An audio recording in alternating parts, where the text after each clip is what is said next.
Is Rishi Sunak in deep Brexit trouble?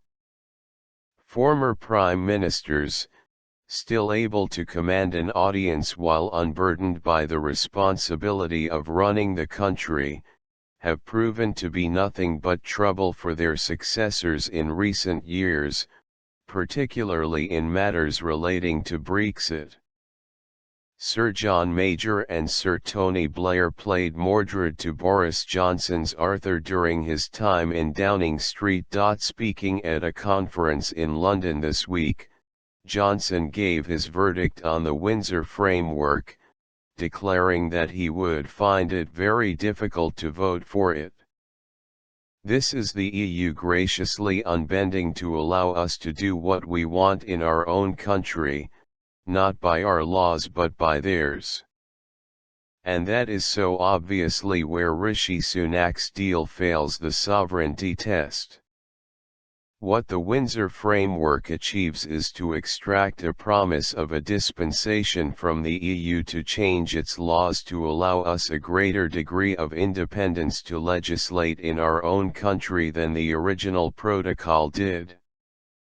What the deal does not secure is a right for the UK government to do the same thing. Any newly acquired power we now have is conditional on the EU being willing to play the role of a benevolent sovereign, and so it will be in their gift to take it back if we fail to fall in line. What does that tell us about the likelihood of the much celebrated Stormont brake ever being activated? How likely are we to diverge from EU law in any meaningful way under these circumstances? It is one thing for a politician to oversell an agreement as he presents it to his electorate. Indeed, Sunak could legitimately laugh at the suggestion that Johnson might be in any position to lecture him on the morality of it.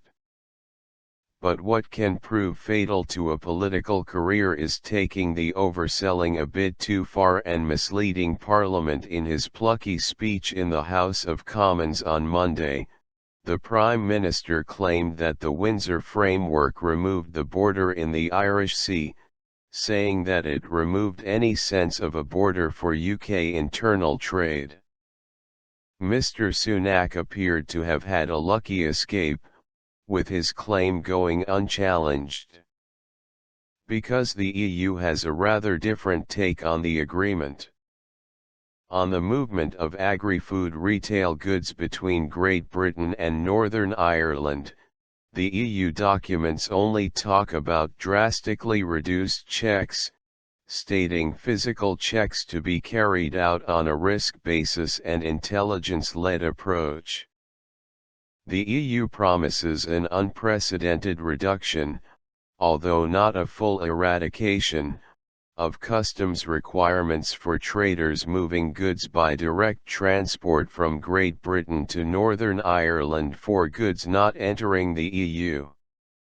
And even that dispensation is conditional on traders registering and being authorized as trusted traders.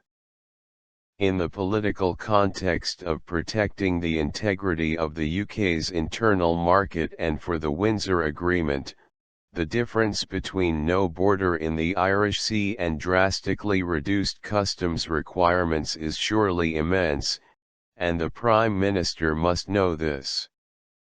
Did he then mislead his colleagues in Parliament by characterising his deal as something it demonstrably isn't?